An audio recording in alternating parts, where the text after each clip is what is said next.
You're watching DIYNate. If you enjoy this video, please consider subscribing. Don't forget to tell me about your project in the comments. Alright folks, on this episode of DIYNate, we're going to be talking about Ryobi attachment capable couplers and how they can be used and how to get them off. Check out the link in the video description for the full version of this video if you're interested in getting a more thorough explanation and also a walkthrough on replacing the metal version of the boom clamp assembly. Okay, so the two tools you're going to possibly need for using the plastic coupler is a rubber mallet, and if you want to get fancy, you can use a T-25 Torx, as there is a T-25 screw on this side, and you can actually take this and you can twist it out to give yourself some more room as you expand it so that you're not putting a lot of pressure or risking breaking the plastic. That's probably overkill. You don't necessarily need that, but if you want, a T-25 can also open that up a little bit more, give you a little bit more room to work. So we're going to take apart a couple of these and just show you how it works. We'll start with one of the newer ones, and I think this one's a good example to start with because this guy, he has a messed up end that would need to be straightened out before we put him back on. So in the simple view, I'll show you the rubber mallet process. So normally what I would do is you've got the two flared pieces here and here. You loosen this up as much as possible and then you'll turn it. And so you want to turn it in a direction where those flared angles are not facing. And this one is probably a bad example because the metal is so messed up I might have to bend it out to get him off, but we'll take a shot at him anyway. So right now I've got the flared areas are kind of out of whack. And so normally what I would do is just take my rubber mallet, whack it a couple of times, and there it goes. And so now you can see how badly bent this upper shaft is, and this would need to be straightened out. And as you can see, the plastic coupling just comes off like that. When you go to put it back on, obviously it would be straightened at that point. You'll put it on at an angle and then rotate the flared pieces back into that. You do want to make sure your flared pieces are facing the lower shaft area so that the flared area will lock in place. So that's one down. We'll move on to our next one. Okay, for this one, another plastic one. In this case, I'm going to show you the very simple process is as easy as loosening it up. Now, at the same time, I've loosened it up as much as I can. And as you can see here, it could be a little difficult to get them to move. So if you feel like you're still having trouble with it, we're going to go ahead and take our Torx and we're going to loosen up a little bit more and see if we can get him to give us a little bit more play.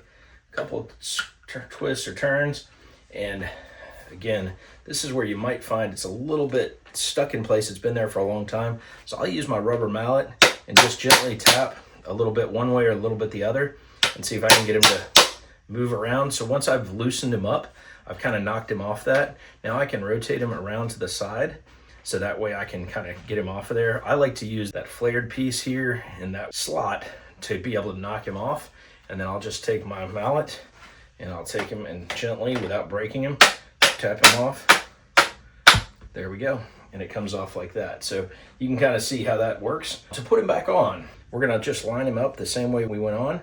We're going to go ahead and say, here's my flare 1 and flare 2. And this one has got flare 1 and flare 2. So I'm going to move this part and I'm going to try and line those other pieces opposite. I don't want them lining up with the flared piece. So I'm going to put this guy kind of like that. And I'm going to try and get him as much as I can onto the groove. Again, my flared pieces are facing out. You might have to kind of work it a little bit to be able to get them on there. So you kind of twist them on. I'm going to just use a little bit of force. I'm going to try and push them over top. And I'm trying to do my best not to damage the metal because the metal is flexible and it does have some play in it. So I'm going to use my mallet to pop them on there carefully. And you might strip it a little bit as you're getting it on there. It can be a little bit challenging. Once you've got it on, I'm going to try and go all the way past it and do what we did before. So now I'm past it. Now I can rotate it a little easier. And my flared pieces are right over here. And I can now pull them back into position. And now we're back to where we started. And we can tighten that guy on there. So now that's back in position. You could basically do the same thing if you were exchanging one for the other. Maybe it's lost its grip or it's broken or the thing isn't turning enough. And don't forget, when you've done this, you probably want to tighten your Torx back up. So a quick example there, and you can see that now tightens nicely, loosens nicely. All right, so we're moving on to our next one, and we're just going to take another look at a couple of these. So again, if we're going down the plastic route, here's an older style plastic one.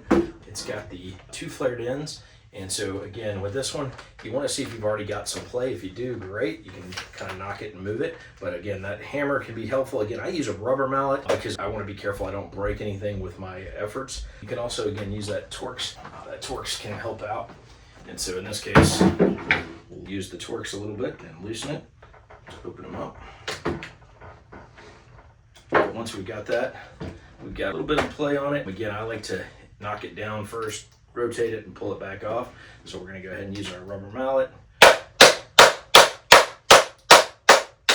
we go. Now we're off the connection there. And then we'll just slide them a little bit. And we find a good place to remove them, to have that top piece facing the top over here. And then we're going to come right back off, remove that.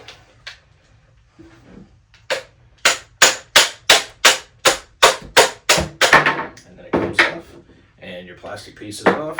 You are able to then work on this piece. And so again, we'll put them back on. In fact, we'll put a green one on this guy just as an example of how they can be interchangeable. Maybe if you ordered a replacement part. Of course, I'll leave a link in the video description. And so for this one, follow the same process. We're just gonna take it, roll it up top or to the side, find a spot to kind of get it on. You can see how it fits on there. And then we'll go ahead and knock it on. Once we get it on there, we're gonna rotate it and make sure our flared connections are looking good. Once they're good, tighten them down, and he's back in business. So we're tightening this guy pretty good, and that one has been swapped out. You've been watching DIYNate. If this video helped you out, don't forget to like, comment, and subscribe. Have a great day.